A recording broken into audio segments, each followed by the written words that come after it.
கட்டத்துல ஹானஸ்டா சொல்லணும்னா ஒரு சூப்பரான ஒரு படம். யாருக்காக இந்த படத்தை வந்து பார்க்கலாம் அப்படின்னாக்கா அருண் விஜயோட ஆக்டிங்காக பார்க்கலாம். உண்மையிலேயே பயங்கரமா பண்ணிருக்காரு. அதாவது எப்படி சொல்றது, அவரோட பிசிக் மெயின்டைன் பண்ணதா இருக்கட்டும், அவரோட ஆட்டிடியூடா இருக்கட்டும், பாடி லாங்குவேஜா இருக்கட்டும், வேற லெவல். அருண் விஜய்ல அடுத்த விஜய்னு சொல்லலாம், அந்த மாதிரி நடிச்சிருக்காப்ல உள்ள. சூப்பரா பண்ணிருக்காரு. அதாவது ஃபைட் வந்து நிறைய ஃபைட் இருந்தாலும் அந்த ஃபைட் எல்லாமே இவர் இருக்கிறதால அந்த ஃபைட் ரசிக்கும்படி இருந்தது. வேற யாருன்னா பண்ணியிருந்தாங்கன்னா கிரிஞ்சாதான் இருந்திருக்கும். பட் அருண் விஜய்ன்றதால ரொம்ப சூப்பரா இருந்துச்சு. அந்த ஃபைட் சீன் ஒன்னொன்னு ஹேண்டில் பண்ண விதம் வேற லெவல்ல இருந்துச்சு. படத்தோட ஸ்டோரியே சூப்பரான ஸ்டோரி சார். ஆக்சுவலா ஏன்னா ஸ்டோரியை தாண்டி அருண் விஜயோட ஆக்டிங்கை பார்ப்போம் நம்ம. அவ்வளவு அற்புதமா இருந்துச்சு.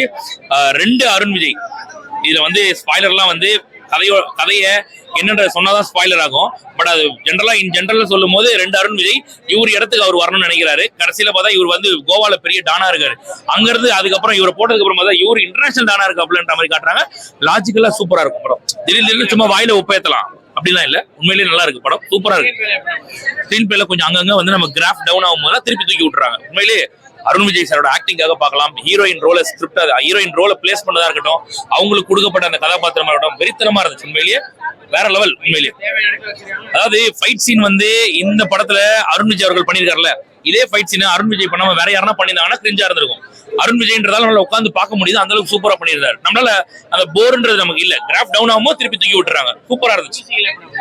பயங்கரமா இருக்கு. சாம் சிஎஸ் பண்ணிருக்காரு. மியூசிக் வேற லெவல்ல பண்ணிருக்காரு.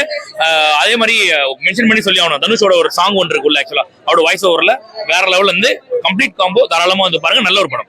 சூப்பர். நல்லா இருக்கு. பார்க்கலாம், பார்க்க வேண்டிய படம். ஃபைட்டு தான் படமே. அவ்வளோ அழகாக இருந்தது. ஃபைட் சீன்ஸ்லாம் ரொம்ப அற்புதமாக. ஃபைட் சீன்ஸோட நம்ம சாம் சிஎஸ் மியூசிக்கும் சேர்ந்து பார்க்குறப்போ இவரோட பெர்ஃபார்மன்ஸ்லாம் நல்ல பக்காவாக அவர் நல்ல அந்த நிலம் ஒரு 30 வருஷமா உழுது பழுது பார்த்து அவ்வளோ அழகா ஆக்டிங்லேருந்து ஃபைட்டுக்குன்னே அந்த உடம்பு இருக்கிற மாதிரி அவ்வளோ அழகா இருந்தது. அவர் எதிர்நீச்சல் டைரக்டர்னு கேள்விப்பட்டேன். ரொம்ப அழகா பண்ணியிருக்கிறாரு இந்த படத்தை. 2 ஹவருக்கு மேல கொடுக்கூடாதுன்றதுல கரெக்டா இருந்தாரு. 2 ஹவர்லயும் எந்த இடத்துல மிச்சம் வைக்காம எங்கெங்க என்ன அழகா கொடுக்கணுமோ யோசிக்காத அளவுக்கு ஃபர்ஸ்ட் ஹாஃப்ல ஒரு ஐப்பம், செகண்ட் ஹாஃப்ல ஒரு ஐப்பம் கொடுத்துருக்கிறாரு. எனக்கு லைட்டா பொறாம இது தலை வைக்க கொடுத்துருந்தா இன்னும் சூப்பரா இருந்திருக்குமே அப்படின்னு. ஆனாலும் அருண் விஜய் வேற லெவல்ல பண்ணியிருக்காரு படம். அவரே தானே அதான் டபுள் ஆக்ஷன். 2க்கும் வேரியேஷன் இருக்கும். ஒன்றுத்துல முடி கம்மியா இருக்கும், ஒன்றுத்துல முடி அதிகமா இருக்கும். ஒன்றுத்துல ட்ரெஸ்ஸிங் சென்ஸும் அந்த பேசுற பேச்சுகளும் வேற மாதிரி இருக்கும், இன்னொருத்தருக்கு வேற மாதிரி இருக்கும். கட்சியில இவரை வச்சுதான் இவர் பழைக்கிறாரா அப்படின்ற மாதிரி இருந்தா, ஐயோ இவனே ஒரு பெரிய ஆள்றா அப்படின்ற மாதிரி காட்டுறப்போ இன்னும் ஹைப் அதிகமா இருக்கும். ஹீரோயின்ஸ் 2 பேரு. அது 10 தலையில நடிச்சவங்கல்ல, அந்த ஹீரோயின்ஸ் ஒன்று நடிச்சிருக்கு 2 தலையில. இன்னொரு ஹீரோயின் வந்து அவங்களும் ஒரு இந்த படத்துல நடிச்சிருக்காங்க. பட் ஆனா ஹீரோயின்ஸுக்கு பெருசா பர்ஃபார்ம் கிடையாது. ஆனா ஹீரோயினை சுத்தி தான் கதை போவோம்.